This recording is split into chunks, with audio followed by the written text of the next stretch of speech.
morning. After 8 years of Justin Trudeau, we're now seeing historic levels of corruption, with the House now using a power it hasn't used in 100 years to have Kristian Firth of GC Strategies, which of course is Justin Trudeau's favourite two-person basement operation that was part of his $60 million Arrive scam, one of the principals of that company being called to the bar of the House of Commons.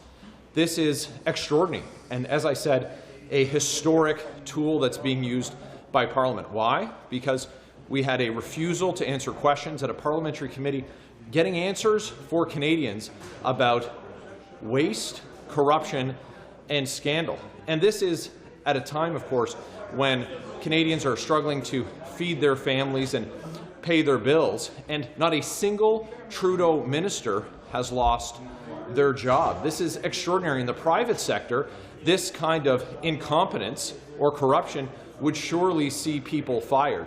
But we are using this tool. This has been invoked by the full House of Commons to have Mr. Firth come before the bar to be admonished by the Speaker for flouting, for refusing to answer the questions of parliamentarians that were duly put to him in Justin Trudeau's $60 million Arrive scam.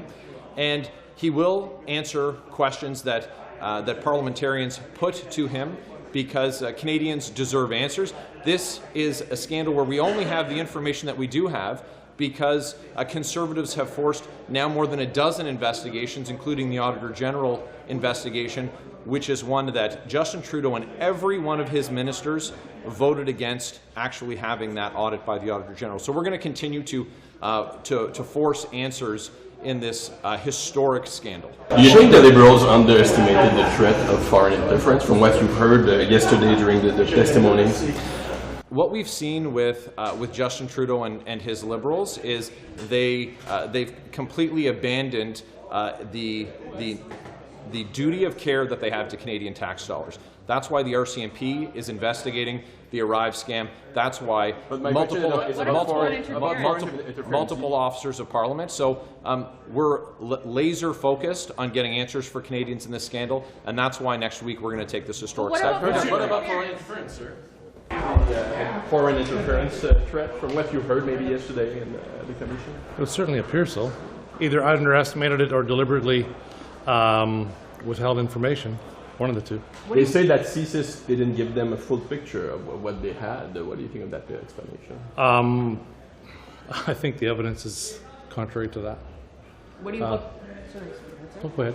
What do you hope to hear from the Prime Minister when he's on the stand today? I have no expectations ever of what I hope to hear from him ever. You don't want him to try to answer to some of these, as you kind of state, some inconsistencies, how the evidence points, who knew what when? Like, what do you kind of, there's some pretty senior government ministers on the stand today. Exactly, and I think one of the things that Canadians need to be aware of is this particular Prime Minister and government officials have done a pretty, they've danced around the truth for a long time over a lot of different issues, and this is certainly one of them.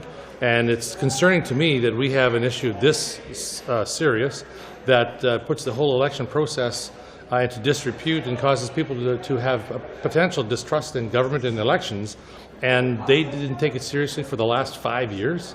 That's very, very concerning. Is there some changes that you would like to see, maybe in writing rules for I have the word in French, investiture, nomination process, or what the government is doing?